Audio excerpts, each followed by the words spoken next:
કાવી PHC ખાતે સ્ત્રી રોગ નિદાન કેમ્પ યોજાયો।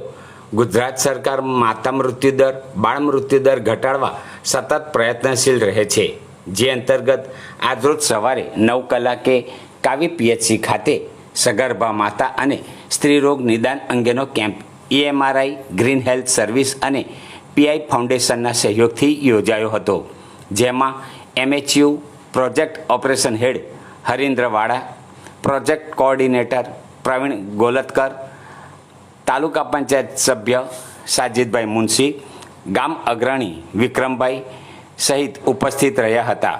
સદર કેમ્પમાં સ્ત્રી રોગ નિષ્ણાત ડૉક્ટર વિશ્વા પટેલ, ડૉક્ટર આકિબ અફીની એ સેવાઓ આપી હતી અને 100 ઉપરાંત માતા બહેનોએ કેમ્પનો લાભ લીધો હતો।